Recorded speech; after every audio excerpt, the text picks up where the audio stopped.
చూసి దానికి టయర్డ్ అయిపోయింది. అది ఒక చెట్టు కిందకి వెళ్ళి నిద్రపోయింది.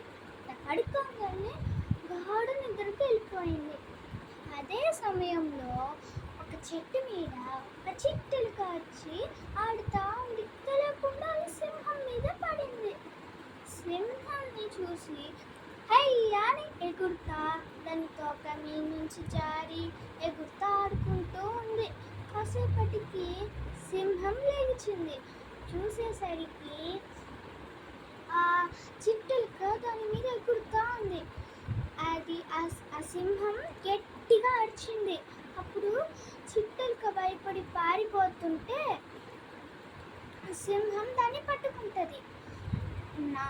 నా మీదే ఎగురుతావా అంటే చిట్టెలుక అంటది, రాజా నన్ను క్షమించండి రాజా, నేను ఇంకోసారి ఇట్లా చేయను, ప్లీజ్ రాజా అని వేడుకుంటే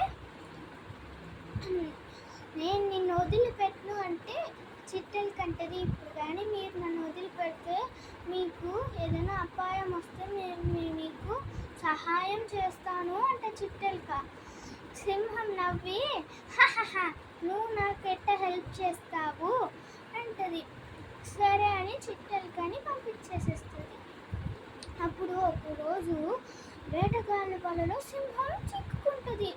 అది కాపాడండి అని అడిస్తే ఎవ్వరు రారు అక్కడికి. అప్పుడు అదే సమయంలో చిట్టెలుక వెళ్తా ఉంది. చిట్టెలుకకి ఆ సింహం అరిచే సౌండ్ వినిపిస్తుంది. చిట్టెలుక ఫాస్ట్గా వెళ్ళి చూస్తే సింహం వలలో చిక్కుంటుంది.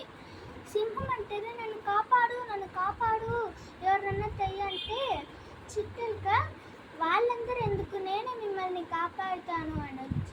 చెట్టు మీద నుంచి ఎక్కి ఆ సింహం వలలన్నీ కట్ చేసేసి సింహాన్ని కాపాడుతుంది.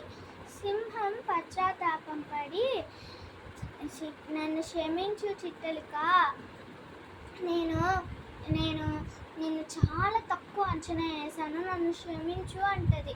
సింహం ఇంకా నుంచి మనం ఫ్రెండ్స్గా ఉందామంటది. ఇంకా వాళ్ళు మంచి స్నేహితులుగా ఉండేవాళ్ళు. మోరల్, మనం ఎప్పుడు ఎవరిని తక్కువ అంచనాగా వేయకూడదు. వాళ్ళే మనకు ఒకరోజు హెల్ప్ చేయొచ్చు. Please like, share and subscribe. Thank you for watching this video. Bye.